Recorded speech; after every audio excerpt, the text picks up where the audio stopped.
And welcome back to the Boundary Corner podcast with my partners Brian Siegler, Jonathan Talley, and Shelton Moss. I am Curtis Wilson, and this episode is brought to you by Dr. Jeremy Counts at the Main Street Pharmacy, your friendly neighborhood pharmacy located at 301 South Main Street in Blacksburg. Also, letting everybody know, don't forget Rowdy for Robbie. That is continuing this week. It's going to be back in Lot 1, back at spot 164 again. Game day, don't quite have the time yet. I would assume probably sometime between 10 and 11, but definitely check that out. Also at Main Street Pharmacy, you can purchase there. They are $7 at the pharmacy, only Venmo on game day in Lot 1. Cash and Venmo accepted. Gentlemen, how are we doing on this wonderful winning Tuesday? I tell you, recording a pod after a win is a whole lot more fun, man. Everything's more fun. Waking up, going to work, seeing your kids, seeing your wife after a win. So much better. Just got a whole better attitude towards the world.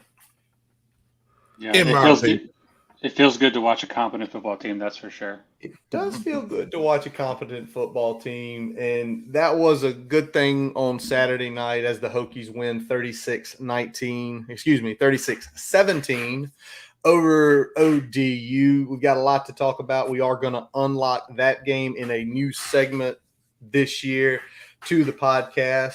But before we jump on that, and then before we actually get to know the enemy Purdue, we're going to just have talk about a couple news and notes that have broken over the last week since we last talked. And it came out Friday, but they did not do the Friday end of day dump. They actually did it early in the morning. The expansion vote for the ACC finally passed. Stanford, SMU, and Cal are now finally members. Just real quick, Shelton, what's your initial take on this? Yeah, I mean, obviously they had to get one of the votes to flip in order to make this move happen. That turned out to be NC State, who kind of bucked with away from UNC in making that decision. You know, it's an interesting move. Obviously, you add, two schools with good Olympic sports in Cal and Stanford. And then obviously SMU, who I think has a burgeoning program, lots of big money in that program with their boosters. Overall, I don't know if it does a ton for the league. We'll see how it all plays out. I think it's worth like a kind of a plan C move because they just they didn't really have the offseason they wanted to relative to the Big 12 and the SEC. So yeah, I mean I don't know what to make of it really. I think it's just kind of the way the summer's been gone. I guess they wanted to just add someone, bring some type of juice to the league. But yeah, it wasn't a thing where I'm like, yeah, this is super exciting. It just kind of is what it is. Tally? A couple of different things, I guess. Number one, if you're gonna grab them, why not grab? Why not just go ahead and grab, Oregon State and I think Washington State. You're already grabbing the other two. Grab them. Let them have somewhere to go to. Oregon State's actually ranked right now. They got DJU out there.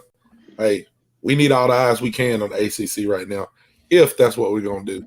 I thought it was a little bit. I don't know how they're gonna go and what they're gonna do as far as like the SMU thing. They're saying they're gonna use, I guess, their campus or places that they have there as a meeting ground for some of the sports and things like that.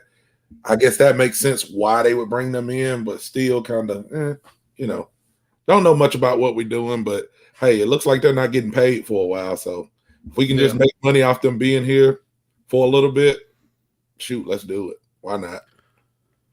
We rounded up all the Olympic sports and going to Jerry World, and why not? That seems like what the plan is. But I mean, to me, from a big picture standpoint for the ACC, this is a tread water move.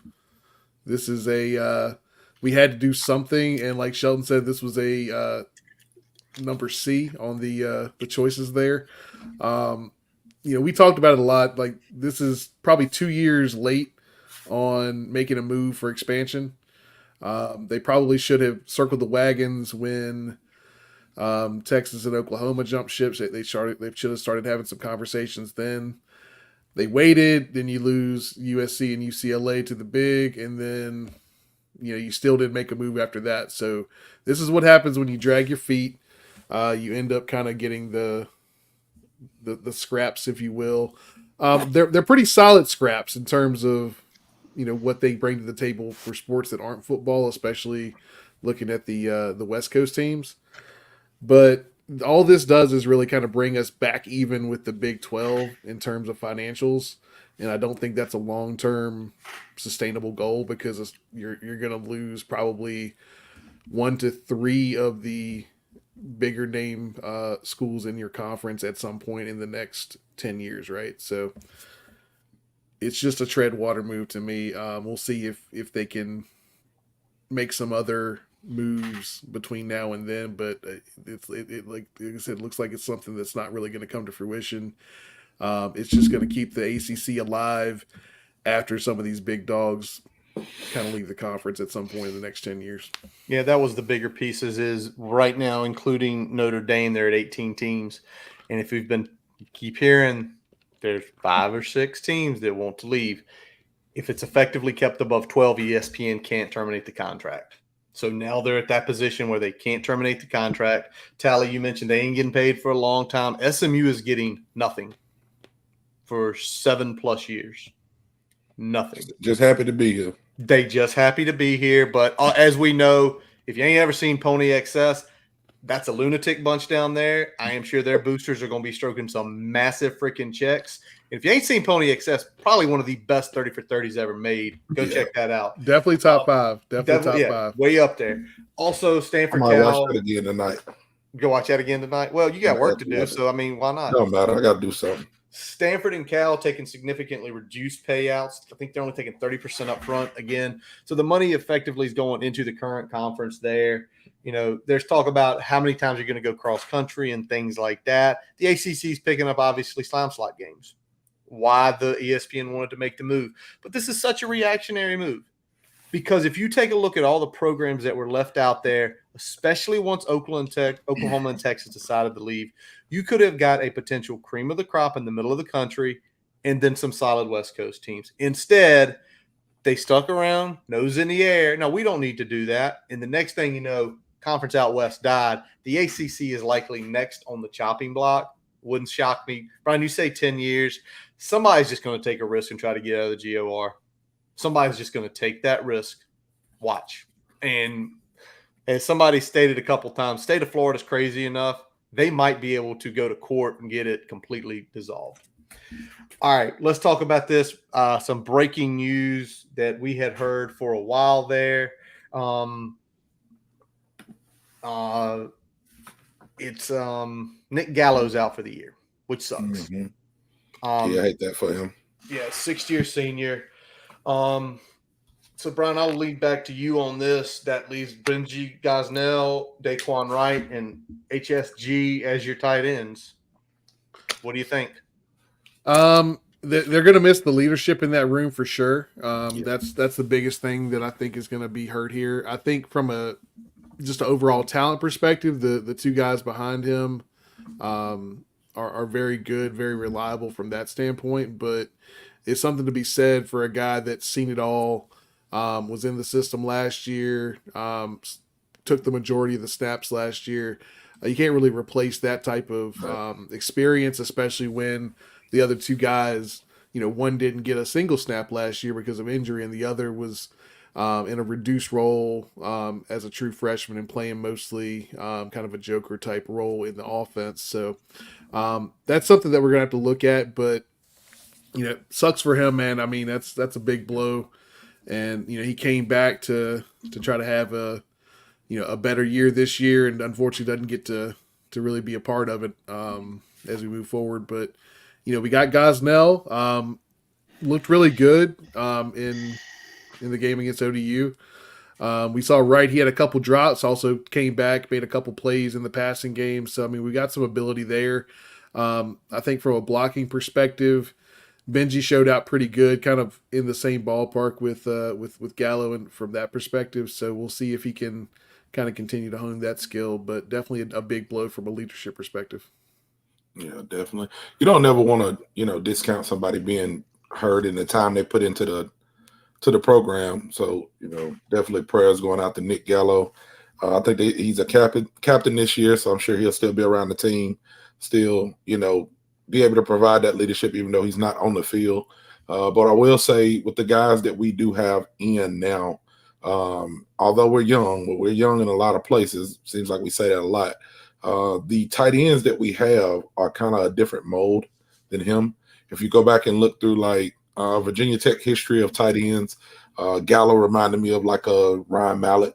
The tight ends that we have now, Benji's kind of close to Nick, but he's a little bit more athletic. So I don't want to go quite a Bucky type tight end for him. He's just himself. But when you look at like Daquan Wright, he's going to be flanked out wide a lot, more like Bucky was. So I think for the offense is going to give them some more flexibility of things they can do. But we just got to figure out as far as when we're wanting to block those zones and when we're wanting to, have that two-set tight end close, who's going to be able to block and who's going to go and put a body in front of somebody. So definitely not feeling good about Nick being out, but I think that the pieces that we have some variation there. So you got anything on this one, Sheldon? I know this is whispers we've heard for a couple weeks about his knee, and obviously, you don't want to scream it out until it's confirmed. Yeah, I mean, I wasn't for Gallo. I wasn't a huge fan of him as a blocker. He didn't grade out very well. Obviously, the leadership experience is important, and the veteran leadership and all that stuff is important because you're talking about Gosnell and Daquan Wright, who are pretty young players. So we'll see how all that plays out. I mean, the one thing I thought was interesting. I'm trying to pull up the snap count from the Old Dominion game as we speak, if I can get it. But Daquan Wright actually didn't play very much against Old Dominion, and he had at least one drop that I saw, maybe two. So I don't know what's going on with him, honestly. I think Gosnell, I like his physicality, I like his just his motor and his athleticism. I think he's going to be a big piece. We'll see what happens with Wright. Maybe he has a yips sophomore slump. I don't know, but he didn't look quite right in that first game. So I think it's going to be Gosnell for the time being. Yeah, I know Wright's been battling some injuries. I don't know exactly what injuries he's been battling, but we've heard about him battling injuries and missing practices and things like that. I mean, maybe a little bit down the line, but I'm also going to be excited to see Zeke Winbush, see what they can get out of him. He was very dynamic in high school. I think he played against Highland Springs in one game, and he was, if not the best player on the field, he was close to it. He was a dynamic player.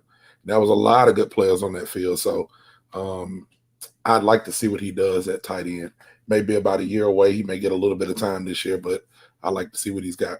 Yep. Yeah, I mean, I know the staff feels good about him, so it's just going to be a matter of getting him into the rotation at some point as we go along through the season to get him some meaningful plays and snaps this season.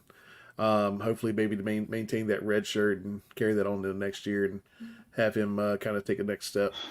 It is one of those things that, since it likely happened in the preseason, something that we have been preparing for, adjusting to, versus 3-4 games in, if Gallo had been doing a good job of solidly blocking, not blocking it out of the water, catching some passes, then you have to really adjust quickly. Where we saw Daquan, you did mention, Sheldon, he did drop a pass, but he did catch a nice little dig route up in the middle of the field for a first down. We saw Benji on that seam route. Brian screamed to me as we were watching it.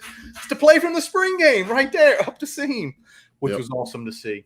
All right, real quick, Tally saw a comment that somebody made out here, and he wants to address it. So this is going to be Tally space time before we get into what we want to talk about. So I'm going to pull it up here. Tally, I'm going to let you read it. It's from one of our listeners, Cactus. So go ahead. Yeah, he was in here early, man. He was in here early putting stuff in. So just wanted to address, I seen, because, again, thank y'all, everybody who's listening. We definitely appreciate y'all. Like, follow, share, all of that good stuff. But what he says here is he said, hey, what's up, fellas? Virginia Tech really drives me crazy. I'm going to be honest. Pry has the personality and mannerisms to be Tech coach, but he just doesn't understand running a Power 5 program. Our players small. All of the whole statement, you can say what you want, but that last piece where it says our players small, if you think our players are small now because of Pry, where have you been the last 10 years, 4 years, 5 years? We were running out 5'10" defensive ends. No disrespect to any of those guys that we had, but we are much bigger than we were in the past. I'm not saying that this team is going to be anything. I don't know what we're going to be, what we're not going to be. I just wanted to address our players are small. I've been screaming this for years. And one thing, so I pay attention to that. So I wanted to bring that up with our players being small. Some of it's just what we have. Some of it's we're going to have to get in the weight room, but some of it is just if you go look at the players that they're recruiting, linebackers, DNs, defensive tackles, their safeties are much bigger than they have been in the past. So I think Price got that going in the right direction with the players being small thing. And then another thing, some of our players that played are freshmen. Like this is their first, they're just now getting on campus for the most part. So they're not even to their peak of where they will be. So I think the progress that he's making is good, and I hope we continue to move forward. It's going to be a big week, so we can see what we got. Good test for us. Absolutely, we are. And we'll say good evening to LeVar.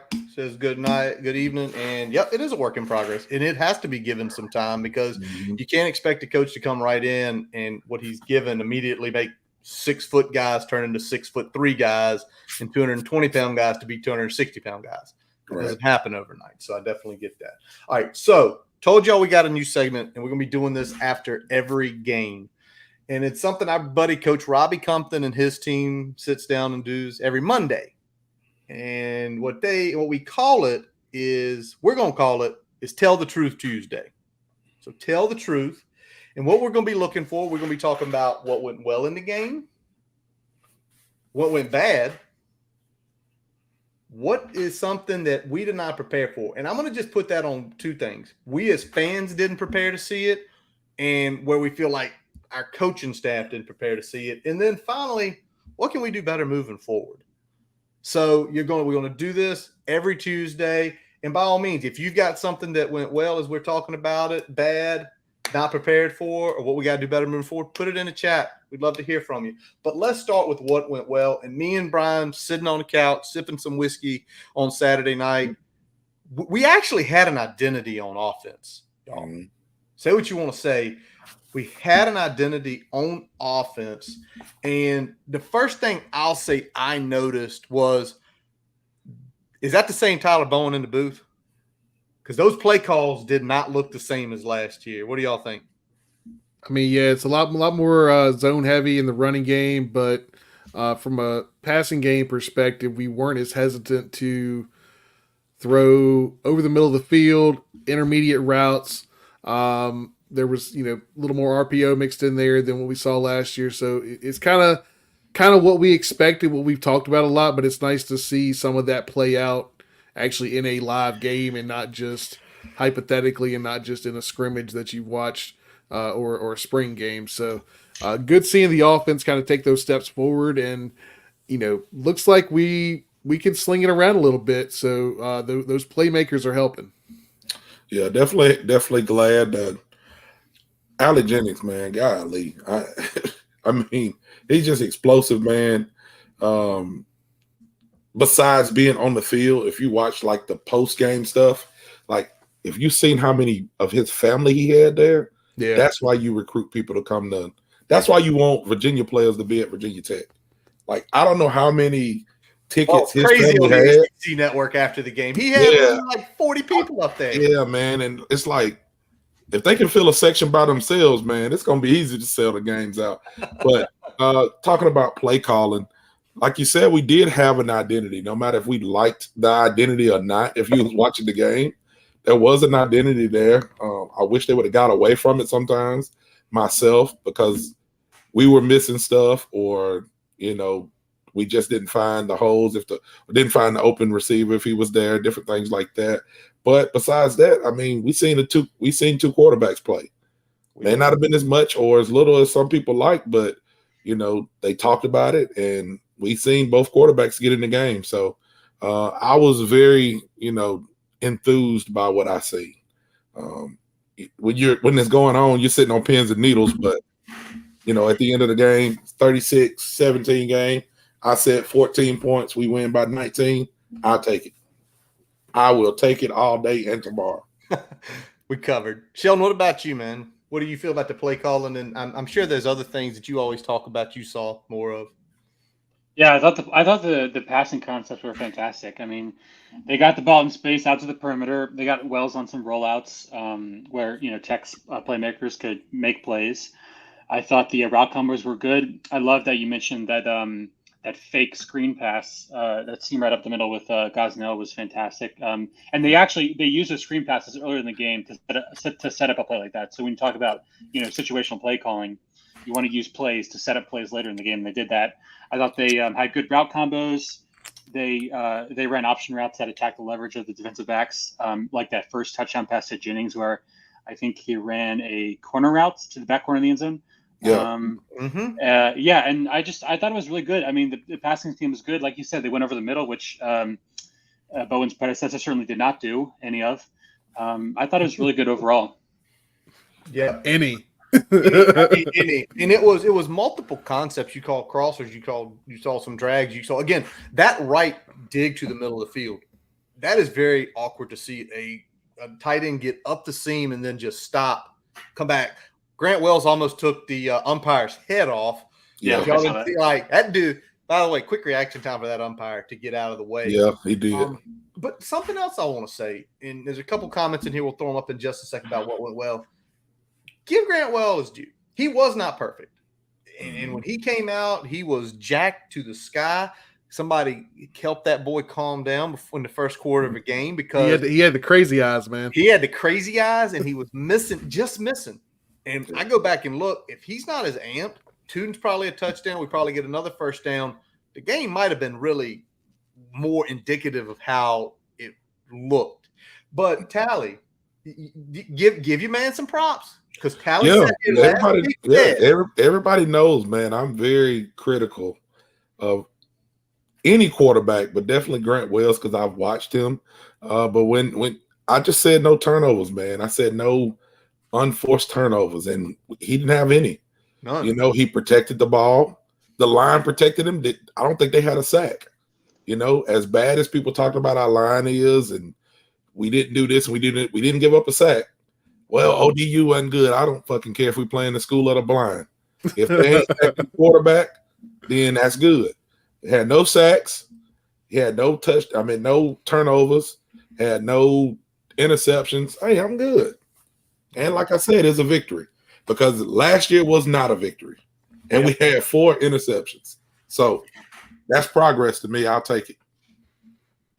Yeah, Right. good point by Cobbs here, talking about minimizing penalties and winning the turnover battle. We didn't do that a whole lot last year. We had, and usually we'd either have one, the other, or both. And we had both against ODU last year, where we had a bunch of penalties, we had a bunch of turnovers.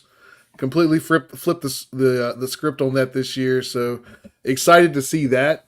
And just I think overall seeing Grant finally settle in and have he put three good quarters together. That first quarter a little shaky. I think sometimes I think even the Jones swap in there kind of threw his rhythm off a little bit too. So yeah, it seemed a little forced to me. Yeah. And we'll talk about that. But as far as like what went well, I mean, you said it pass pro was good. Grant had a really good pocket most of the night. Is that the best pocket he's ever had as a Hokies QB? I mean, statistically, yes. Yeah. I was going to say, pretty from what we've been watching, yes. Statistically, yes. Go ahead. They allowed 2 quarterback hurries the entire game. Damn. Fewest since Duke in 2021. And he dropped back, what, like 37 30 times, yep. 30 times, yeah. So that's like, I mean, I don't know what window that's like 8%. That's so nothing. That's you pretty tell good. me 8% all season, we don't win football games. I would advise everybody who is a Hokie fan, who is like me, very critical of everything that goes on the team. When you get some free time, go back and rewatch the games and watch the lines. Because I know it's so hard because the camera's going where the ball is. But if you can just watch the line and go back and watch last year's line, even if you just go watch ODU, just go watch the ODU game, that game for this game, it's different. We can talk about, well, it's just ODU. It was just ODU last year, and we lost. So great job by the line just to protect it, man. Great job by the fans, man. The fans got 2 points in there. You know, y'all yelling and screaming and jumping, had him snapping the ball 50 feet over his fucking head. So they owed us one. Yeah, I asked the question on Twitter like maybe a week before the season of who would score the first points. And nobody said fans. Because that was who scored the first points, the fans. It was loud in there, man. It was loud. And I tell you what, one reason it continued to stay loud was not only scoring points, moving the ball. We talked about it last week. Go hit the quarterback.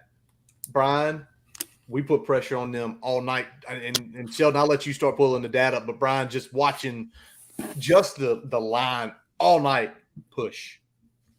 Yeah, I mean, talk about APR, man. He was coming off the edge hot every snap. Every time there was a drop back, he was coming off the edge hot. Yeah. 5 sacks compared to 1 last year. 4 other tackles for loss. I mean, that's solid across the board. APR, good start to his potential 10 sack campaign this year. In the 10, baby. Already a 2. Yeah, already a 2. That's a good start. Game 1. I mean, I think the pressure, we've got a pass rush now. Having a pass rush makes the rest of the defense a lot easier. So if we can keep that up against as the competition, slowly ratchets up as we go through September here, it's going to be interesting to see if we can maintain that. But good start out the gate. What about your BMF tally? First sack of the year, Burgos. Yeah. You looking around, man, and you see people around the quarterback. Just get there. We had a couple of different people getting to the quarterback, and Burgos is a young guy. I think he's a sophomore. He is. He's come in and stole some playing time. He's starting. I would have never said Burgos was going to be the starter, and he goes in. He's got the first sack of the year. I think Panay got him a sack. CJ McCray comes off the bench. He gets a sack. Yeah. Like games like that just build some confidence, and it makes the other team have to game plan. That's a couple of things that we didn't have in the past years. We didn't have people game planning for certain linemen. We didn't have people game planning for more than one offensive playmaker. So excited about that. 100%. And you saw it all night. It was all areas of the line that were creating the pressure. And it was when the backups came in. Like you said, McCray got a sack. Panay got a sack. Sheldon, were you able to pull up anything about how much pressures we got throughout the night versus ODU? Yes. I'm trying to – yeah. So I got it here. So we had 16 total pressures, which includes 5 sacks and 11 quarterback hurries. Good. So I don't know. And they only dropped back like 25 times? Probably something like that, yeah. Obviously – APR was just a stud, and he can do the bull rush. I mean, he'll just dominate you. So I'm really excited about him. And CJ McCray, I thought he was going to play more than he did. He only played a handful of snaps. Probably only got like 6 passes. Yeah, I was looking at that too, Sheldon. That threw me off a little bit because he looks good when he gets in. So I don't know. I don't know about that. I think he may be one of those light players. Lights turn on and he shows up. Yep. And so the numbers Shelton just gave, they dropped back 25 times. That's a 64% that we were getting hurries and then finishing on 30% of those. Mm-hmm. If you tell me those are the numbers all year, write it down. I wouldn't back away from that because that's some crazy numbers. And I know their things are going to level out, but just that start. And Tally and Brian, I'm going to let y'all just talk about this before we go to, unfortunately, we got to say what didn't go well.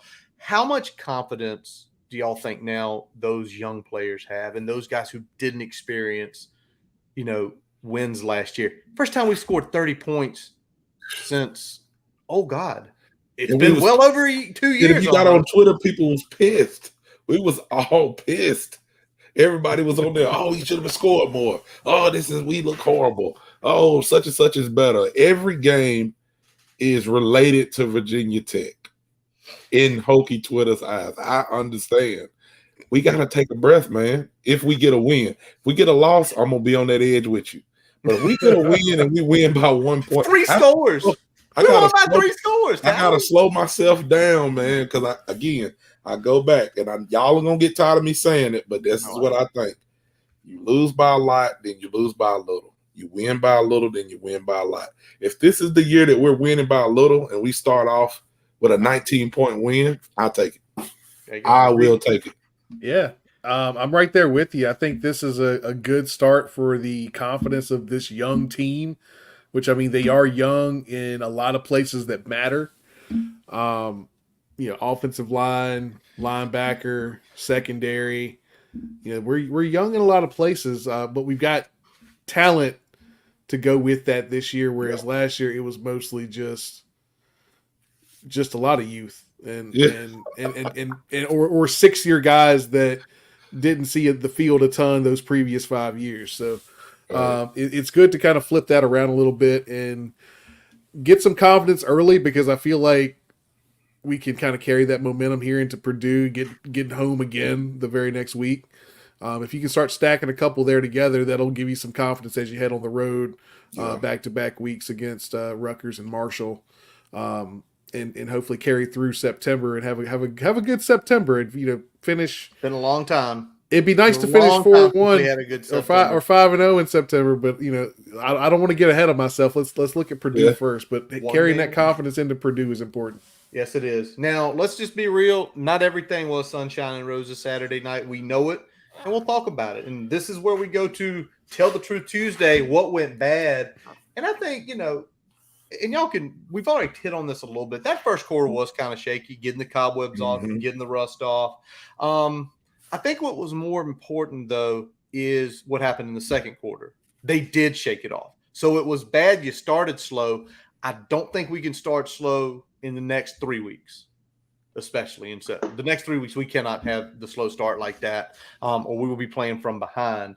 But as much as that was something, Brian, I know you watched the tape and you were screaming all night about linebacker fits and containment. So the floor is yours.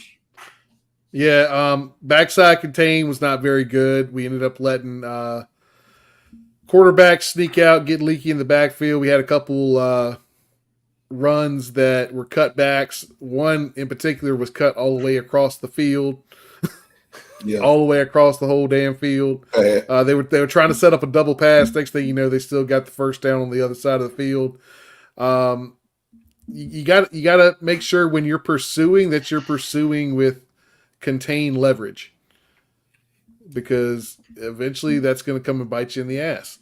And linebacker fits, some of that had to do with ODU, that ultra spread. They had those stacked receivers in that ultra spread. They had everybody kind of outside the numbers. That spreads you out. I don't think we did a good job of adjusting to that quick enough, but the fits in general were inconsistent. I think we had guys kind of not where they needed to be on a handful of plays. We saw guys start to over pursue. Once the running back had some kind of a couple gasher runs, they started over keying on the running back, over pursuing the play, and that set up some big runs for the quarterback. So got to clean that up, but definitely a fixable thing. But definitely one of the, probably from a defensive standpoint, the kind of the biggest blemish to take away from ODU. Yeah, we had some, like pretty much like he said.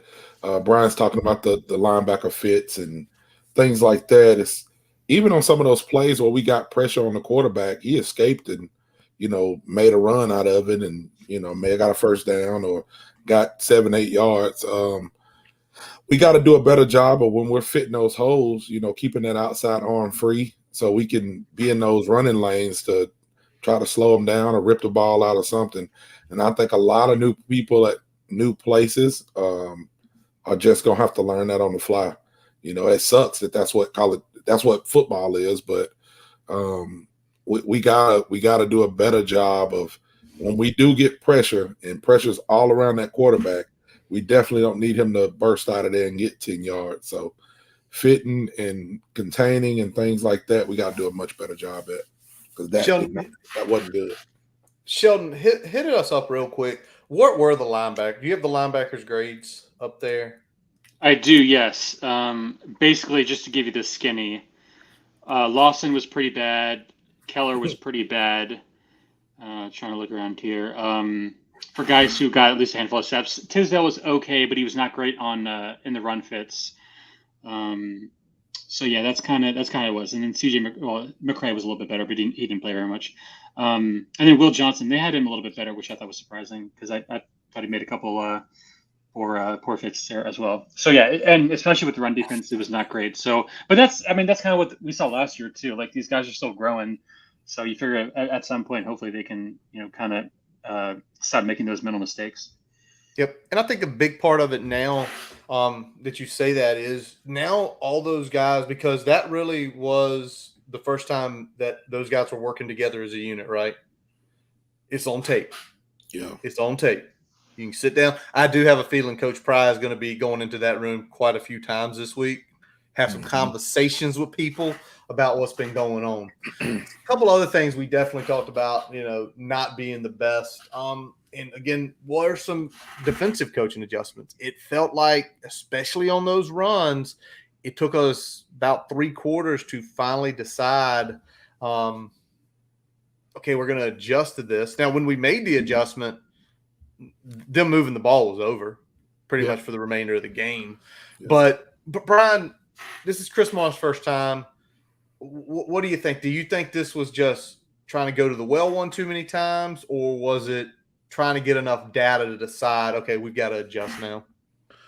So I'm going to take a little bit of a hedge here. I think Marv saw that he had lost a key piece of his secondary and knew the youth that was behind that and didn't want to shift to what he needed to shift to, which is running a lot more man outside and committing a couple more players into the box to keep the holes a little bit less leaky and being able to get to those fits a little bit easier.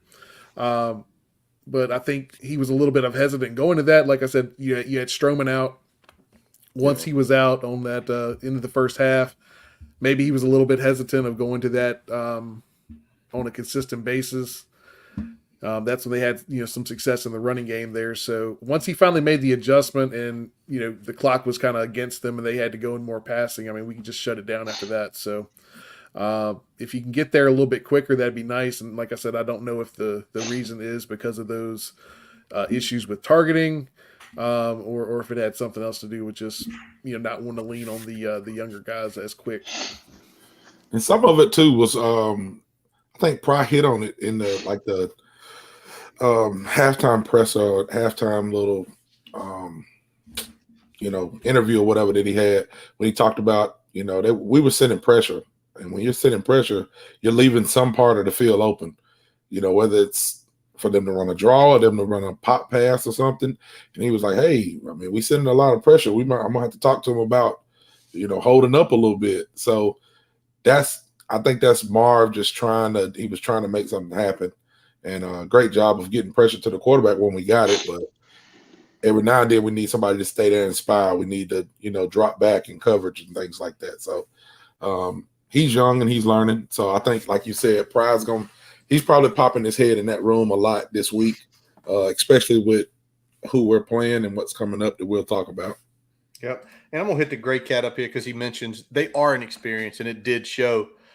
But there was some athleticism there because as many gashes as we got, no one ever broke anything over 30 yards. Mm-hmm. And there were only 3 explosive runs over 20-plus yards. So, again, it's on tape now. And one last piece of the bad we got to talk about. Brian wanted 5 yards of carry. I did not. Sheldon, hold on. Wait a second. Shelton's our data guy. Shelton, did we get 5 yards of carry? Not even close. No. You could double it. You could double it, and we barely would get it. So Brian, brother was bad.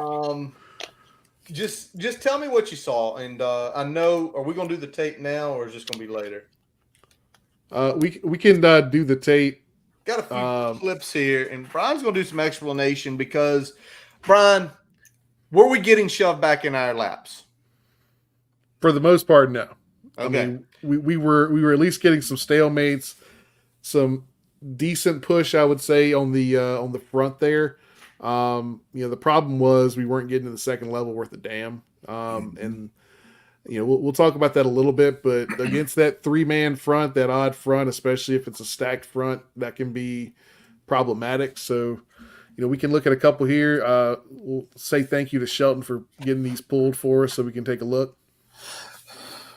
All righty, here we go. First clip. There was one of the times. Yeah, I'm just going to let it run first, and then we can kind of run it back here. So, I mean, just inside zone here. But we got two problems. Both of those inside linebackers there are going to get in the backfield.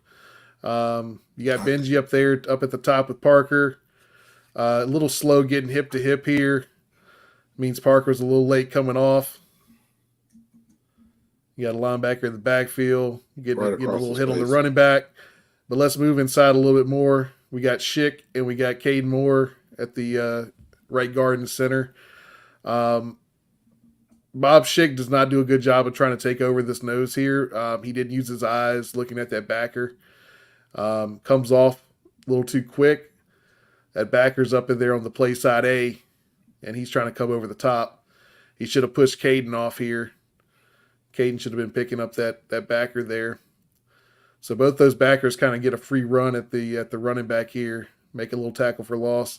Fortunately, only one of a couple tackles for loss in the game here, but that one was pretty ugly. Two guys, not really two sets of combo blocks, not really going off and getting to the second level the way you want to see them. Yeah, and that linebacker, I think it was 42. He's good. Yeah, he's a good linebacker. You got to put a hat on him. Yeah, and I think this is just guys not communicating and not using their eyes. Something that should get better with time, but not a good effort on this play in particular. Mm-hmm. And we'll go ahead and run the second one here.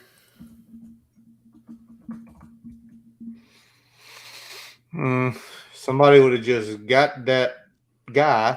Was that the middle linebacker? Well, you at least you'll get a solid 5-yard gain here if we're watching Bob Schick here. He's going to have a combo on the defensive end down here at the bottom and this backer here. But he takes his own step, but he gets his shoulders turned too much. He doesn't keep them parallel enough with the line of scrimmage, so he kind of loses this backer. Mm-hmm. If he'd have kept his shoulders a little more square, gave his little right hand punch, but he kept his eyes on the backer, he'd be able to see where that guy's going. He wouldn't miss getting that wall. Because if you get that wall and seal on the linebacker here, that's at least a solid 5-yard gain. There's going to be some contact right this level here, and you'll end up getting, like I said, a solid 5-6 yards at least. If you break a tackle, you might end up getting a few more. So yeah, he's looking third level before he goes second. Yeah.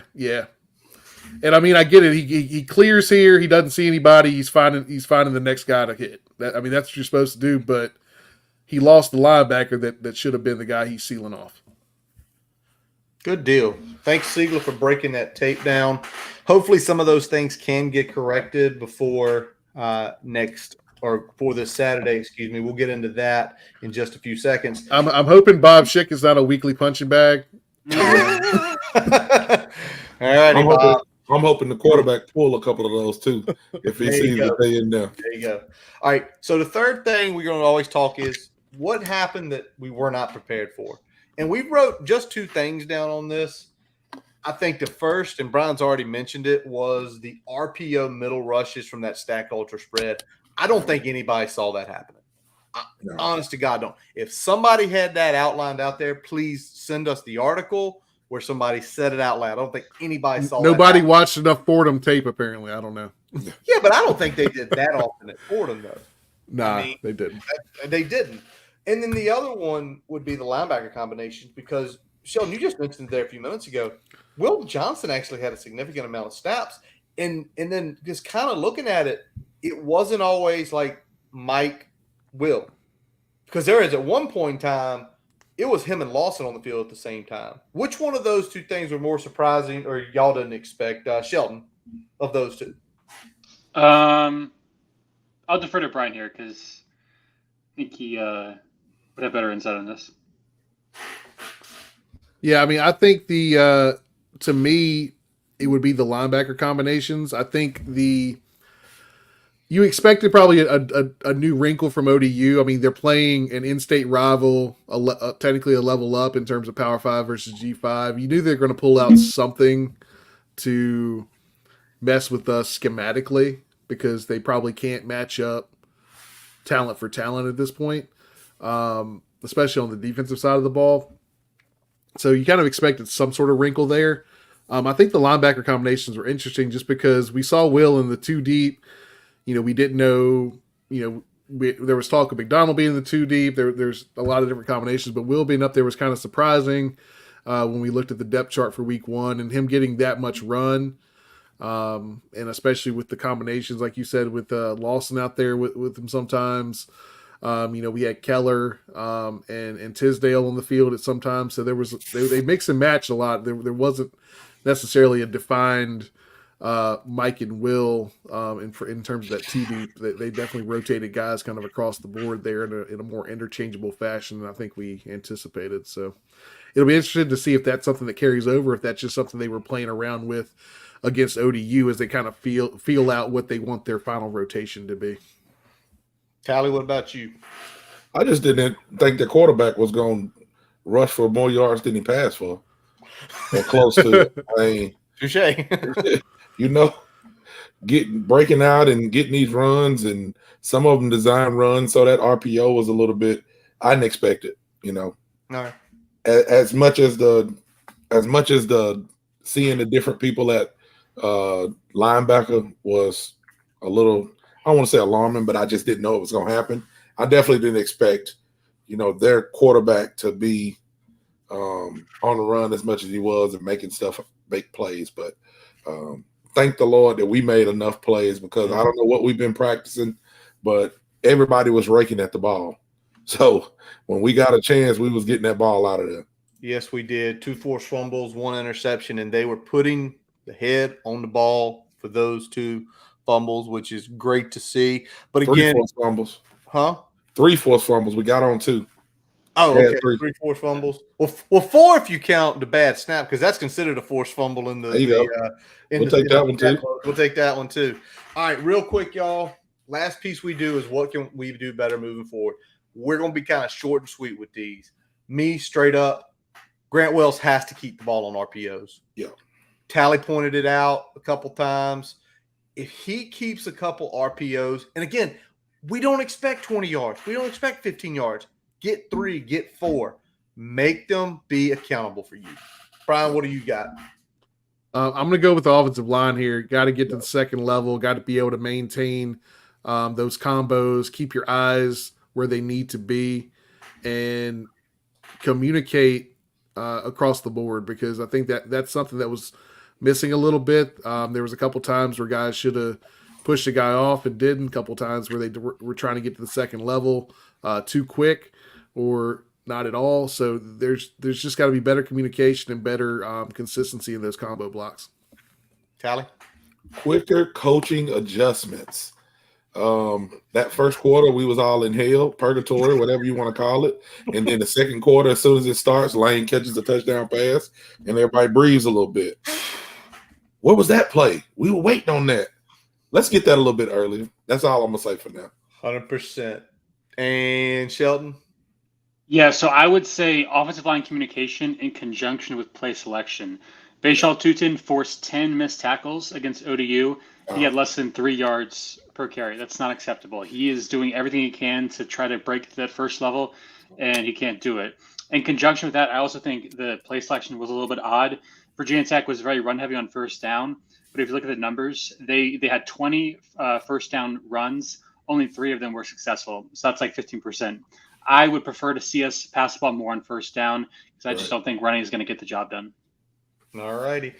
Yes or no answer. Was this the best performance under Brent Pry? I think you got to go with yes. I mean, All right. I think you got to go with yes. Yes? Sheldon? Yes. I'm going to say yes, but it's not a enthusiastic yes, because I'll say this. Relative to our talent level now compared to last year and relative to ODU's talent level compared to a Liberty last year, I think there's some arguments that could be made that was a better win. But I think this is a win that gives us, I think, more confidence because it is a season opener. And I think we did more things all around well to win that game. But like I said, relative to the talent levels on both sides of the squad, you can make an argument for Liberty. But I'm gonna go yes as well. But again, not as enthusiastic, I think, as the rest of the guys here. Brian is not following instructions. He's not following instructions. I'm going to say yes, that this is as well, and I'm not going to get into anything else. Real quick, Tally, you mentioned it earlier, but y'all, one of the coolest things was watching ACC Network, seeing Ali Jennings' family up there, and him kind of talking about running through that tunnel. And we Tally, you mentioned it, and we all know about it. That's the kind of kid you want to bring there because they want to be there. They're going to play hard. And he balled out. Damn near had 3 touchdowns, led the team in receptions with 6 for 172 and 2 touchdowns. That was unbelievable to me. That's just something you don't see every day. And I think, he's already on a roll to get 1,000 yards this season. Hopefully he keeps it up versus Purdue. All right, before we get to know the enemy Purdue, we are going to take a quick commercial pause from our digital partners and Main Street Pharmacy. I can probably save you a lot of money, and I can take a lot better care of you. That's pretty much it. My name is Jeremy Counts, and I'm a pharmacist. I own and operate Main Street Pharmacy here in downtown Blacksburg. My brother's a pharmacist, I'm a pharmacist, my uncle's a pharmacist, my dad's a pharmacist. I remember he would give me M&Ms to count in little pill counters. This is just something I've always done, and I'm just lucky that what I know so well is something that I can do and feel good about it and give back to people. Pharmacies are your frontline defense. Pharmacy's job is to make sure you're getting optimal care for the lowest price possible. Also, we take the pressure off of emergency rooms. I'll tell people immediately when they need to go to the doctor, or I'll tell them if they just need a cream over the counter. If there's something that isn't commercially available, if it's something that's not available in a certain strength or a certain form or anything like that, we'll make it. Tailor-made medications. Some of those options save people a lot of money. What motivates me? I get to take care of people and live in Blacksburg. That's all I need. As we take a quick break, we'd like to tell you about getting your free website report from our digital partner, Grassroots Digital Marketing Studio. They'll tell you how your website ranks on Google, on-site SEO, and social media. No commitment to buy anything. You can get your free report by visiting grassrootsdigitalstudio.com/free-website-report. Now back to the episode. All righty, and we are back, and we are going to get to know the enemy Purdue, a game all 4 of us will be in attendance for. Brian, myself, and Tally heading down Friday night. Shelton joining us on Saturday. Can't wait to be back in the Berg for this game. But let's talk about Purdue. We're going to talk about the offense first. Talking about this scheme. It's a Graham Harrell air raid attack. So, Brian, give me a little insight. Give the fans a little insight on what we're going to see from Purdue Saturday scheme-wise. Oh, yeah, you already said it. We got the Graham Harrell air raid. We saw it last year against West Virginia. We're seeing it again this year with Purdue. Like we talked about last year, it's a slightly more vertical version of the air raid. Don't run the ball much or really effectively, at least what we've seen in the first game so far. But they'll occasionally hit a chunk play. And they like to mix in some RPO concepts in the air raid attack here too. So you'll see some RPO concepts mixed in there. But again, it's a typical air raid. They're going to hit you with a lot of short stuff, a lot of crossers, get guys in space and let their athletes kind of make some big plays after the catch. Yeah, definitely. The first athlete we'll talk about is Deion Burks. He's a wide receiver. Just giving a little bit of a backstory on him or a little bit of information on him. It's listed at about 5'11", 175. As a recruit, he was a 88 on 247, 86 composite ranking, so about a mid three-star level recruit.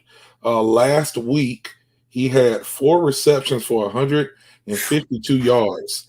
He had 2 touchdowns. I think his longest was 84 yards. So take it away, Brian. What you think about this guy? Yeah, I mean, he's a game breaker if he gets loose in the secondary. He's a guy that you want to make sure doesn't have a whole lot of open space and that you bring him down on first contact. Really good against Fresno, but most of that yardage came on that one big play. There was 3 missed tackles, so he can break some tackles there as well. So not a that's huge something. guy. Not a big, not a really huge big guy, but shifty. Gets away from stuff, keeps his legs churning. So he's a guy that we got to get to the ground as soon as he makes the catch. And they like to isolate him in man looks as well, so they can kind of get him matched up, especially in the red zone. That's what they like to do, is get him in those man looks where he's isolated on one side of the field and can kind of just cook a little bit against man-on-man coverage.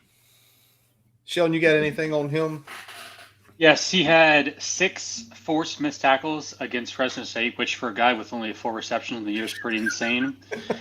biggest thing with Burks, average depth of target 17 yards. So he's very much their deep ball guy.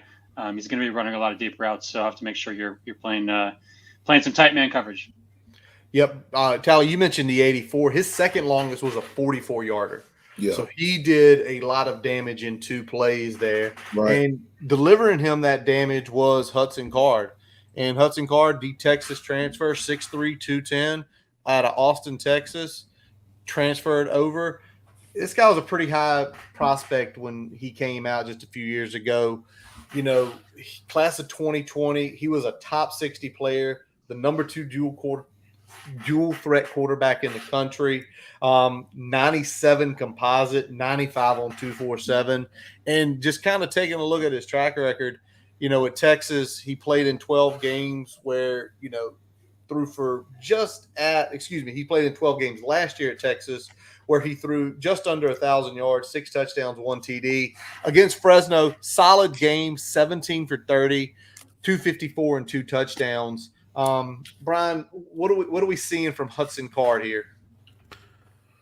We talked about the Graham Harrell offense here, and almost kind of read what seemed like, is in terms of like high school rating and stuff like that, a mirror of what JT Daniels was coming out of high school with. But Card with a little bit more success, I feel like, in the limited time there. He's an accurate thrower of the football. Doesn't take a ton of risk with the football. I mean, that's inherent in the air raid anyway, but he's not going to put it in harm's way very often.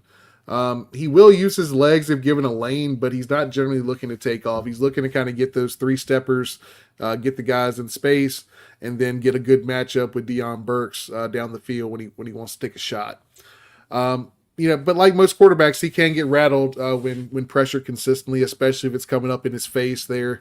Like I said, he doesn't really move too much in the pocket there. So if we can get some pressure on him up the middle, I think we can get him a little rattled there. But, solid quarterback. And like I said, really accurate, which, you kind of expect of an air raid type quarterback. Anything standing out statistical-wise, data-wise, Shelton, for Hudson, or is it just he is what he is? Yeah, he kind of is what he is. I mean, last year at Texas, PFF grade around 70, which is a little bit above average. He was around 92nd of 163 qualified quarterbacks, so nothing too special. I will say he did face pressure on 30% of his dropbacks last year, so offensive line's not doing a ton of favors, obviously, which we'll get into soon. All righty. Who we got next, Tally? So we talked about Hudson Card running just a little bit and not wanting to run a lot. Last week he had 29 yards on 6 carries, 13. His long was about 13. So his running back is Devin Mockleby. He was a low 3-star, 2-star recruit out of Boonville, Indiana.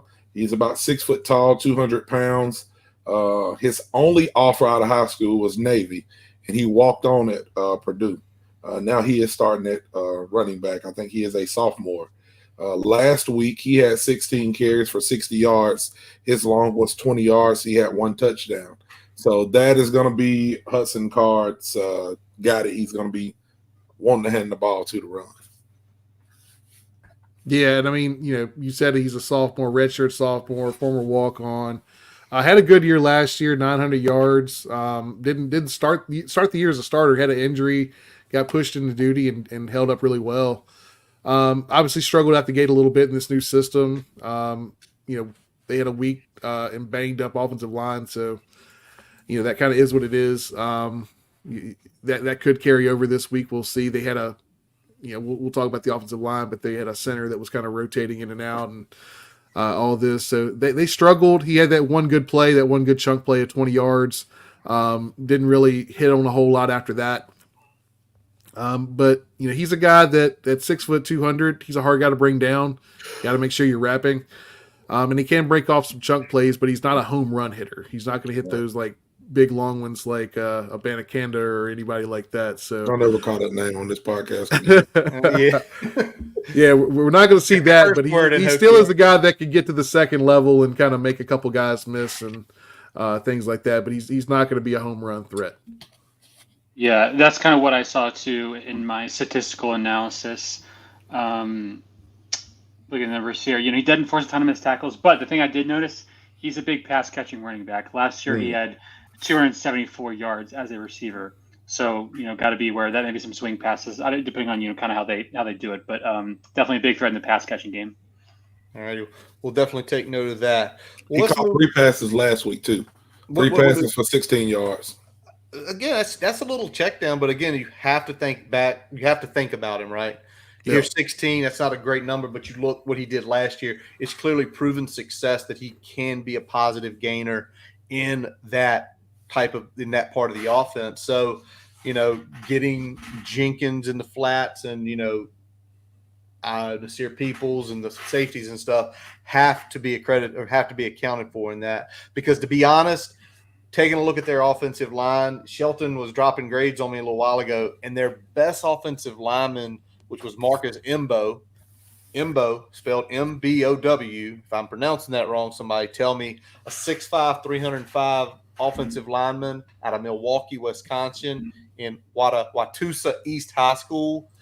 At 247, he was a 3-star. A lot of offers, though. A lot of offers all over the country, places like Arizona, Arkansas, Iowa, Kansas, Michigan State, even our neighbors to the west of me and Brian here, UVA made his offer.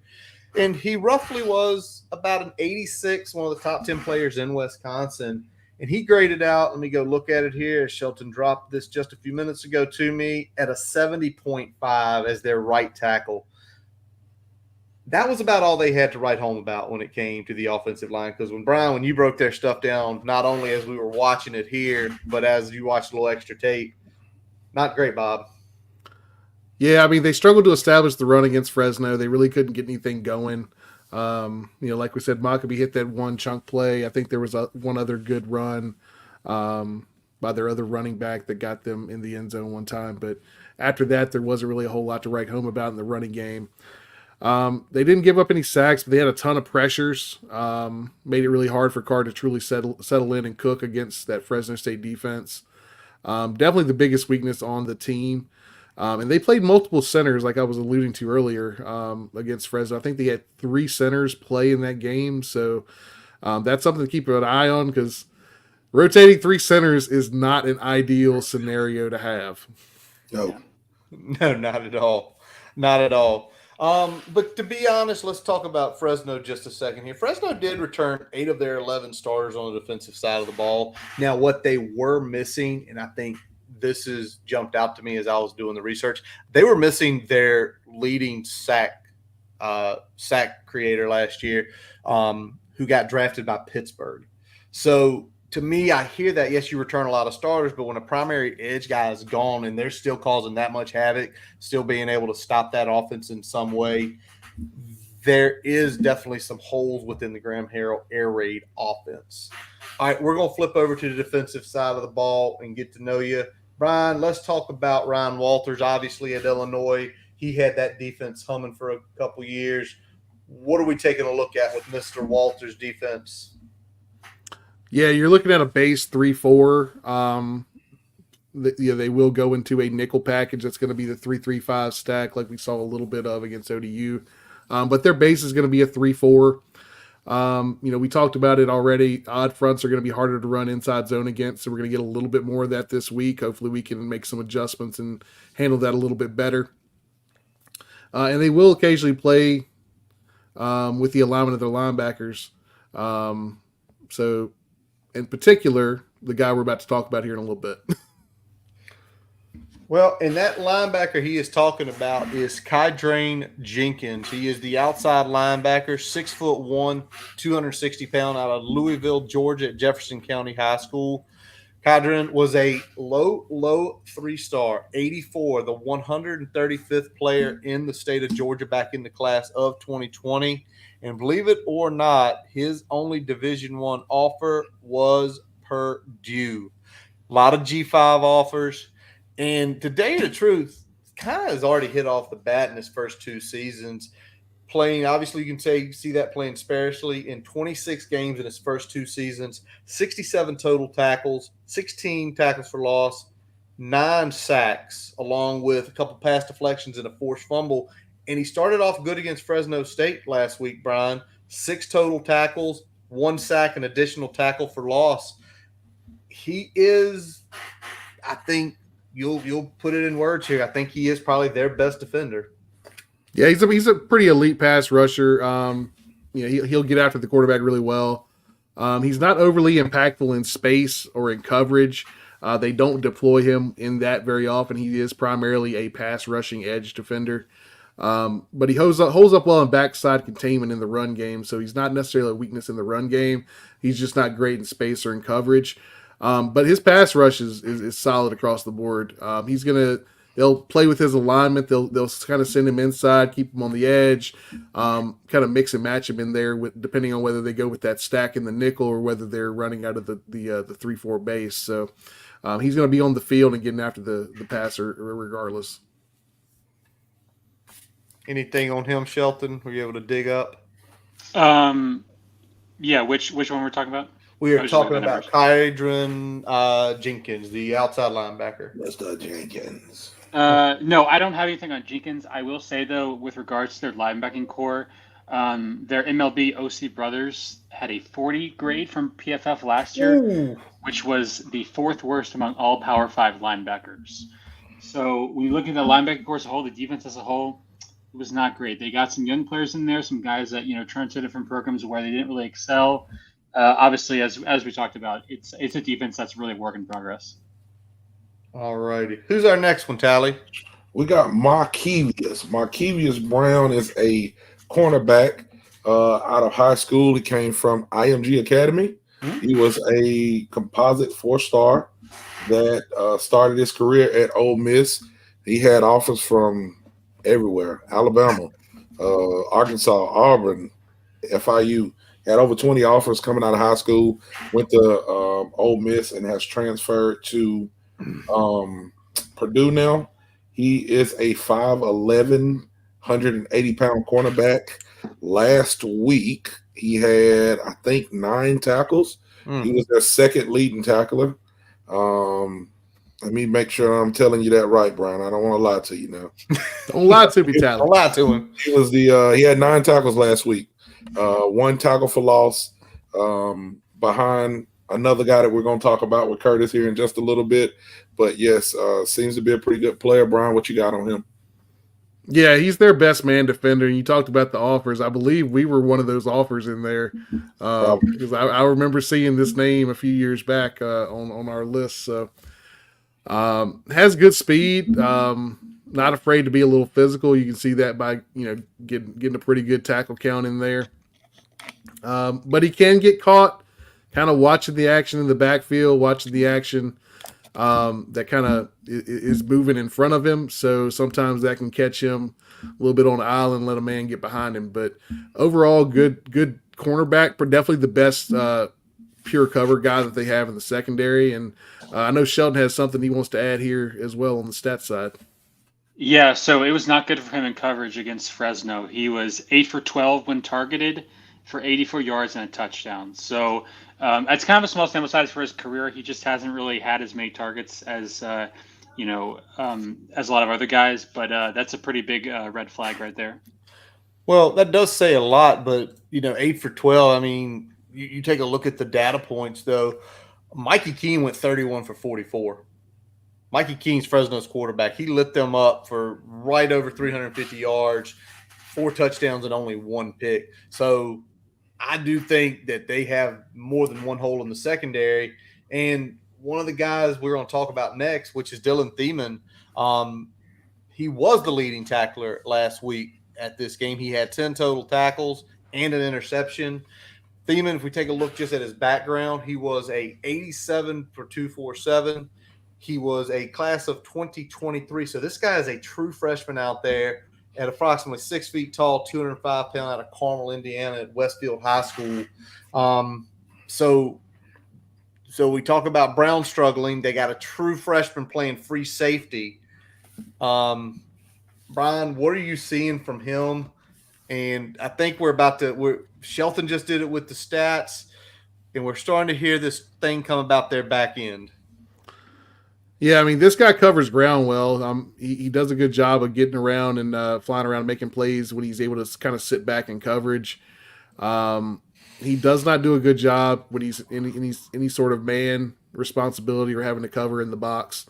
Definitely a guy that just wants to be that deep free. And I think that may just be the fact that he's a true freshman. And if you put him in that deep free, he can just kind of read and react. Mm-hmm. Not a whole lot of additional responsibilities. So he excels there. What he doesn't excel at is kind of pretty much everything else. But he does tackle well. He fits up pretty good and gets guys to the ground. But it's just a little suspect in the other areas of playing safety right now. Yeah, and on him, he had 10 tackles. I don't know if we said that. So between him and Brown, that was 19 tackles. First and second tackler on the team last week came from your secondary. One or two things. They're throwing the ball on you a lot, or your linebackers and your line are not tackling people. Yeah, and Fresno didn't run the ball very well, so it was the former. There you go. So speaking of line, next guy we'll talk about is their big nose tackle. You got Cole Brevard. He is a 6'3", 333 pound, or 335 pound nose guard or nose tackle. Excuse me. He is he transferred from Penn State. He had big offers from a lot of places: Florida State, Clemson, Notre Dame. He transferred there. I was looking, didn't find any stats from last week on him, so he's probably just a big gap filler. Somebody there to not let people RP up the middle like ODU was doing against us. So what you got on him, Brian? Yeah, you pretty much hit the nail on the head there. And I'll say this before we get into the specifics of his game. He was one of those guys, the Penn State transfer where everybody on the timeline's like, we got to get this guy. We got to get this guy. He's a pride defensive player. We got to get this guy. He ended up at Purdue. We didn't get him. He ended up at Purdue. He's a two-gap nose. I mean, he's in that 3-4. Classic space eater. Good motor overall. He will get replaced by another guy named Joe Anderson when they go to their nickel set, who's more of a pass rush specialist, really a defensive end that they kind of just slide in to be a pass rushing nose. But Cole definitely he eats space. He does a good job of kind of taking up two blockers on a lot of plays. So he's somebody that you got to handle. And like we said, we struggled to get to the second level. We're going to have to be better at that this week against this guy. Sheldon, before we kind of close it out here, any additional stats, any additional data points you're seeing on the Purdue defense that we should know about that might be helpful to the Hokies going into Saturday? Yeah, so just looking at their team in general and kind of their performance. So there's a stat called expected points added, or more commonly known as EPA. It's basically like an analytically correct version of yards per play. It just takes into account field position, down, distance, et cetera, et cetera. So EPA, Fresno State finished in the 90th percentile in EPA for games this year against Purdue. Purdue not quite as explosive offensively. They did have more yards per play, the Boilermakers did, but the reason that FSC won the game ultimately was because they had a higher success rate, especially on third down. They were 60% on third down. So that's an indication probably that they're doing well on first and second down. They're getting easy third down opportunities. I would say for those who are Virginia Tech fans who look at that result and say, oh, well, Purdue lost to Fresno State, they must not be all that good. Let's hold up for a second. Stop that. If Virginia Tech were to play Fresno State on a neutral field tomorrow, they would be 4-point underdogs, is my guess. So that's not a game where you can really say, like, yeah, we're going to beat that team. It's going to be a really close matchup. And if Tech and Purdue were to play on a neutral field tomorrow, it would be a toss-up. So It's not, you can't really read too much into that game, really. You really can't. And Fresno State was a good team last year. So they're returning 9 guys on defense. They won 10 games last year. They won the Mountain West, right? Did I make that up, Sheldon? They won the Mountain West. Or did Boise win the Mountain West last year? Boise did. Yes, Fresno won the Mountain West. Yeah. They won the Mountain West last year. So, yeah, they did play a very good team. So, what are the Hokies going to have to do to win this game? I'm going to let Brian start us out here. Brian, give us one of the keys to a Hokie victory on Saturday. Yeah, the biggest one is that we've got to settle down quicker. We can't have that 1 quarter of sleepwalking that we saw against ODU, especially on the offensive side of the ball.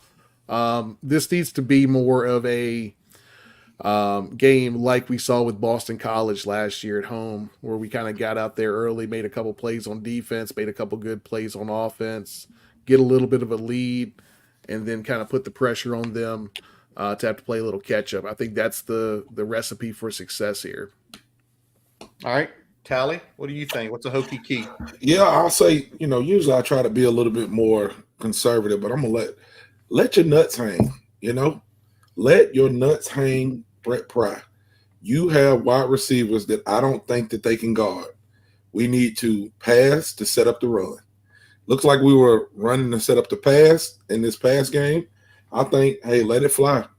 Find those receivers early, spread them out, take a page out of ODU's book, spread it out. Don't have them so close so we can hit some of these running lanes. I think if we do that early in the first quarter, I think we'll put them in a little bit of a discomfort area fairly quickly. Got it. Sheldon, what about you? For me, the biggest thing is just try to shut down Deion Burks. I think he's by far their biggest playmaker. I'm not too concerned about Purdue's run game. I mean, we'll see how it all plays out. But also, you just got to get pressure on Hudson Card. I mentioned the pressure stats from their game against Fresno. The offensive line has a lot of weak points. So if you get pressure on him, Card really, really struggles throwing from pressure. If you can get to the QB, I think you'll have a really good chance of winning. And I think Tech will take advantage of a very shoddy Purdue defense. Yep. I like it. I'm with Sheldon. I think you don't let Card find a rhythm. We know how air raid offenses work is when they get in the rhythm where they're popping you on lateral passes, short, quick routes. Eventually it opens up top. And make him move.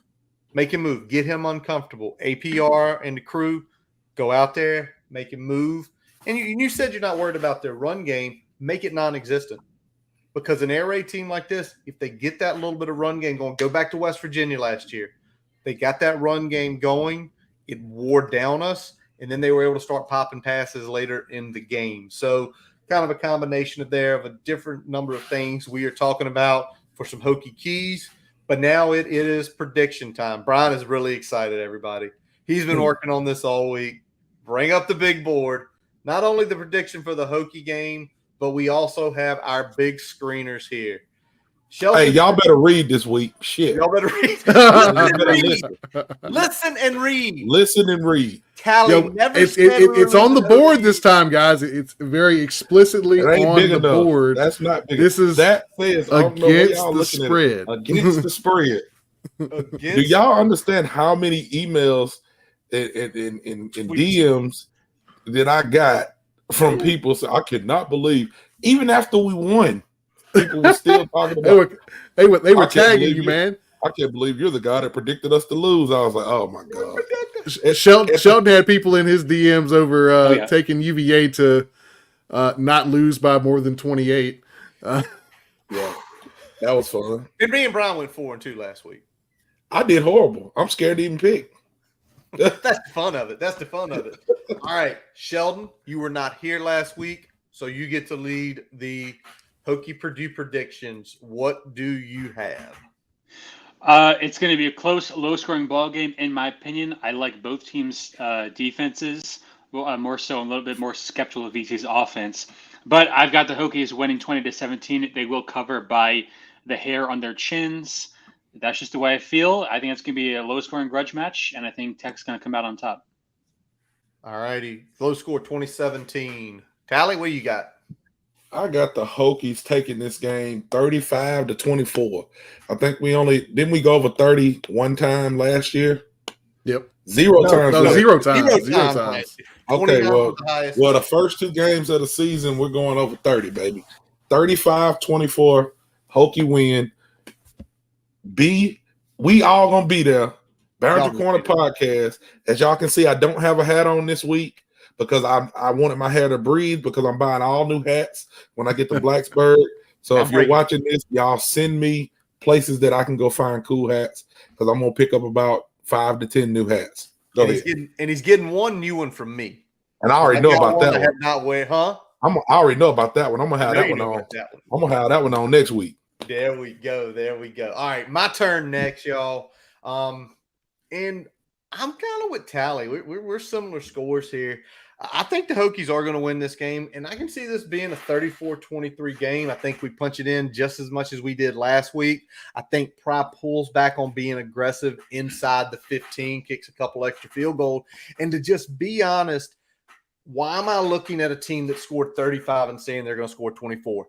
I watched this game with Brian right back here. I'm on the easy chair. Brian's kicked back on the couch.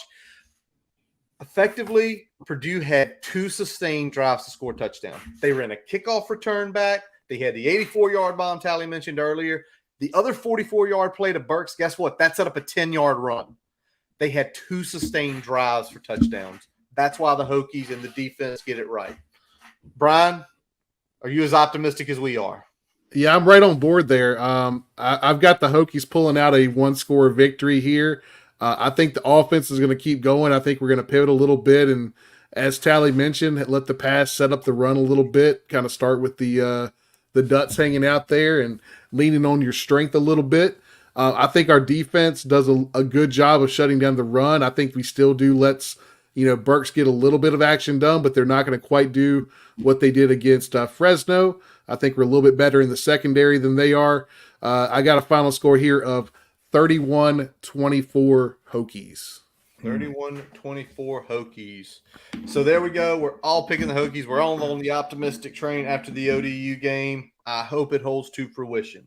Please. Well, now, even though all of us are going to be in Blacksburg, we still are putting up the big screeners because probably we're going to be catching some of these, whether we're sitting at a hotel, friends' houses, maybe the bar after the game. But we've got, apparently that cell service, you can pick up a game in the stadium now. Oh, is it that good now? No. Don't get your hopes up. You can get a tweet out. You can get a tweet out now. So I guess that's better than what we've been dealing with, where you couldn't get a text out. So, all right. Well, let's talk about our big screeners here. So the first one here is going to be Mr. Brian's selection. Brian is looking at Tulane versus Ole Miss. This is a 3:30 kick, so one we potentially could catch downtown after the Hokies play. Ole Miss currently 7.5-point favorites. What you got on this one, Brian? Man, I just like this matchup. I think this is going to be a very intriguing matchup across the board. I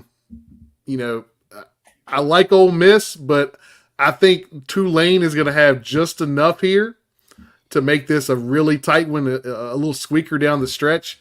So I've got Ole Miss winning, but I've got Tulane and the 7.5 there. So I'll put Tulane here on the board. And Brian, I'm right with you on that. I think this is going to be a highly entertaining game to watch. I think both these offenses can move the ball. I do think Ole Miss sneaks it, probably 3 to 6 points, but Tulane covers. Tally, what about 2 schools down your way? Yeah, I'm gonna say Ole Miss is gonna go ahead and take this one. Tulane may have a cool mascot. I just don't think they're going to have enough to win or cover. All righty. Ole Miss there. Sheldon? Yeah.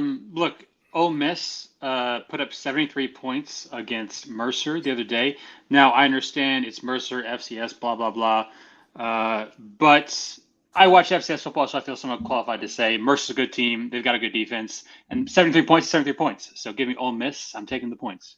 By the way, one we probably should be looking at on this, go ahead and put Sheldon's up there, Ole Miss cover. The over-under is only 66.5 on this game. That just seems criminally low because Tulane last week dropped 37 in their opening game. So there's our bets, but look at the over-under 66.5. I think we'll probably shoot up to 70 before game day. Yeah. All right, let's go out west. This is Tally's pick for the week. Team in his home state, Auburn versus Cal. Auburn on the road playing a 10:30 game. Tally's going to be passed out at the hotel trying to watch this. Auburn 6.5-point favorites. Tally, what you got? Man, I was a little skeptical about Auburn going all the way across the globe over here to go play Cal, our new ACC mates over there. So I thought this was an intriguing matchup. I was very close to taking Cal, but I'm going to take Auburn in that matchup. I know a couple of guys that's down there playing in Auburn, and I got to watch them. Got to watch that game this weekend. They've got a freshman named Jeremiah Cobb. If you guys haven't seen him play, he was a 4-star out of Montgomery Catholic. My first cousin was his high school coach. He is a phenomenal athlete.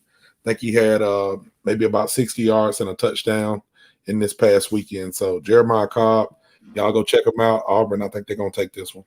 All right, Auburn takes in cover. Sheldon, what you got on this one? Last week, the Pac-12 went undefeated in non-conference play. Now, some people look at that stat and say, well, the Pac-12 must be back. I would look at that stat and say regression to the mean is coming. So with that being said, the analyst in me will take Auburn to give the Pac-12 a little dose of reality. All righty. Go ahead and put mine up there, Brian. I'm with them. I know that I heard that stat too. What was it? Saturday night, Pac-12 13-0, 14-0 in play. I just, Hugh Freeze coming there. I just don't see that. I think Auburn probably gets slow. Hold on. Before I finish my statement here, King Leo, Virginia Tech. Let me put that one down. Auburn might pretty good. That was pretty good. Auburn might get to a slow start, but I think eventually the talent will take over, and I think they will easily cover the 6.5. Yeah, I'm right there with you. War Eagle bitches. I think that, Cal scored a lot of points against the Mean Green out there with North Texas, but I think that, Hugh Freeze is going to have a game plan for that. I think there's going to be a pretty decently high-scoring game, but I think Auburn's going to cover in the end. So, yeah, I'm taking Auburn as well. All righty. All right, we flip down to Waco, and Shelton's big screener of the week, although it's going to be going on during the game, so we better have good cell service so Shelton can watch the game. Little screener. Utah Baylor. Utah road favorite, 7.5 points. Yeah, this is an interesting matchup. You've got a Baylor team that just saw a blitzkrieg from Texas State the other week. They've got a hotshot offensive coordinator and head coach that put up 42 points. So they were looking for a bounce-back season, haven't quite gotten it so far. And then Utah won against Florida with their backup quarterback, Cam Rising, still out with an injury as he's recovering from that ACL tear. That being said, I think Utah's got a really well-rounded team. They're playing at home. I'll take the Utes to start the season 2-0. All righty. Tally, what do you got on this one? Yeah, I watched Utah kick Florida's ass all over the field. I'm going to take Utah. I don't got no analytics. I don't got all of – Shelton made it sound cool. I'm just going to say Utah because they whooped Florida's ass. They did whoop Florida's ass. Brian? I'm sticking with our team here. I'm going with Utah. I think Utah is probably one of the 8 best teams in the country, especially once they get back to full strength there. I like the way that they handled Florida. I was expecting that. I picked them last week, but I was expecting a little bit of a tighter matchup. They really handled Florida pretty well. So give me the Utes. We're in agreement again. I'm on Utah on this one as well. Lay the 7.5. I think the offense of Utah continues to roll. And to be honest, Baylor got 31 against the Texas State last week. I don't think they're seeing 15 this week. 30-17 Utah. All righty. Oh, I'm up next. You're up next. I'm up next. I This pulled is your out big screener. The Miami versus Texas A&M, which is a 3:30 kick, which we potentially could watch before we leave Blacksburg on Saturday night, Brian. Little dinner, little tots rail. Drive back 3.5 hours. Tots rail, 10:30. I'm 10 minutes away from the field, so I'm you good. 10 minutes away from the field. Hey, Sheldon, are you driving back Saturday night, or are you staying up? I got to drive back. Oh, okay. You got to drive back as well. So we're all going to have that. We're going to catch dinner together. All right. Miami, Texas A&M. Miami, 4-point home dog to the Aggies. I go back to the game last year where Miami probably should have won down at Texas A&M, and they didn't. And I don't know. I just don't believe in Jimbo Fisher. I think he's one of the biggest, fakest coaches out there. Yes, I know. I'm just being for real. The guy's one of the fakest coaches out there. I don't know if Miami will win, but I think 4 is too much to lay to give to Miami. Give me Miami with the points. I have no clue who's going to actually win the game outright, though. All right. So we Who got you got, Miami Brian? up there on the board. You know what? I will shock y'all a little bit. I'm going A&M here. Okay. Shout I out think, to Quan. Quan will be happy. Yeah, I think they getting Connor Weigman in there. Good first game, 18-23, 236, 5 touchdowns. I know it was the Lobos, but it looks like the biggest thing that they had problems with last year was quarterback play. If they figured that out, then that could be a somewhat dangerous team. So give me A&M here. All righty. Tally? I gotta go Miami, man. I just think that the ACC, we have to prove something this year. SEC, you seen what Mac Brown did to Shane Beamer's face? That's what we're doing to all SEC opponents all year. Just letting y'all know. The face grab heard round the world. Face squeezing, mushing your face. Miami. Nah, that's just what an old man does to younger kids. I mean, Turn your ass Tom, around. hey. Sheldon, who you got in this one? I know people are going to say I'm crazy. I think the U is back. They totally took Ohio to the woodshed last Saturday. I know it's a MAC team, but look, that was a dominant win. So I'm taking Miami. I think they're a good football team this year. All righty. We don't Yes, play. I don't That's trust. all I right. don't trust Jimbo either. There you go. See, it's Jimbo. Nobody trusts him. All right. There are 2 more on the screen here. One is probably the biggest matchup in the AC with effectively the ACC this week in NC State and Notre Dame. And so for this one, Notre Dame, 7.5-point home favorite. By the way, Ole Miss or Tulane home dog, Cal home dog, Baylor home dog. We got nothing but home dogs here so far. So Sheldon, no NC State, Notre Dame. Who is your pick? Yeah, I'm taking Notre Dame, but not with a high degree of confidence. I just feel like Sam Hartman. He's a stud, man. I mean, he's just lit up Navy. I know Navy's got some issues, but that was a dominant performance. NC State, I feel like they're the team that just kind of, always falls flat in big games. So I'll take Notre Dame. Who you got, Tally? Yeah, I'm gonna take Notre Dame in this game as well. Just like Sheldon said, I've been watching Sam Hartman for a long time. Kid's a stud, man. I just think that I wasn't too impressed with North Carolina State last week. Again, every week's different, but I'm gonna take Notre Dame in this one. I'm with exactly what Tally said right there. Watching NC State play UConn up in Hartford, they did not look good, especially on the offensive side of the ball. I think the defense is going to be solid, but y'all just mentioned they have Sam Hartman. They have weapons. They have a better offensive line. And I think 7.5 is just enough points to take because I think this is like a 10-point game. Probably entertaining game going on while the Hokies are playing, but I can't see NC State keeping quite up with Notre Dame. Yeah, I'll finish this one out and say I'm right there with everybody here. We're agreeing too and much. for some of the same reasons. Sam Hartman, I think, is going to be one of the Heisman finalists this year. I think he's got that bold level of prediction. play with the offensive line play that Notre Dame has, with the weapons that they have. I think he's going to really be in play for that trip. So give me Notre Dame. I think it's going to be about a 10-point victory for Notre Dame. All righty. And, well, the big one is Saturday night down in Tuscaloosa. Alabama, Texas. Game day's obviously going to be there, and it is a big game. I mean, we are college football fans. We're not just sitting here and going to crap on things, because that is a big game. It was a big game last year, high noon down at Texas, where that turned into a game that Texas just about got Alabama. Now, in this case, Tuscaloosa, only a 7-point favorite is Alabama, who's coming off it's technically a thrashing, but it took a while to get them going versus Middle Tennessee State. Brian, who are you taking in this game with the points? Yeah, I think this is kind of a no-brainer. I think Texas, we saw that slow start. They don't have a dynamic player like Bijan Robinson anymore. I really think that Alabama's going to take this one over start to finish. Give me Bama. Texas, horns down, baby. Penalty. Unsportsmanlike conduct on Siegler, 15 yards. I'm actually right there with you, Brian. I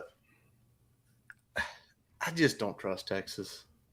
I don't. And it's not so much their offense. I just think they're going to be sort of – I just feel like you talk about Bijan being there last year, and remember it was still more of a 23-20 type game down in Austin last year. I just don't trust their defense. I don't. And I know, yes, they won like 37-10 last week, but who are they playing? We were talking pieces of that game. Rice?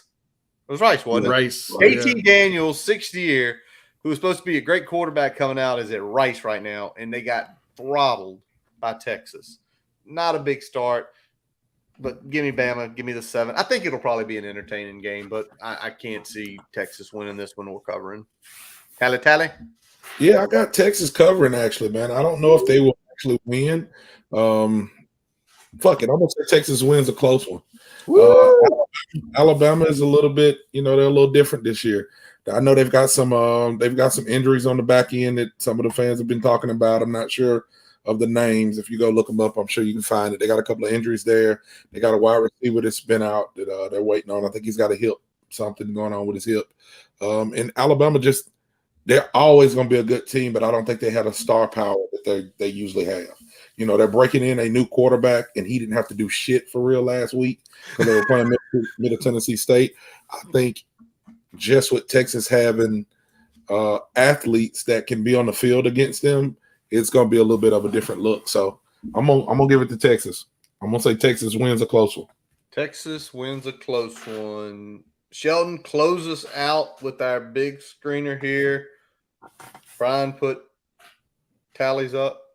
Yep. Yeah, hard to bet against Nick Saban. I mean, I actually think Texas was a good team last year that got really unlucky.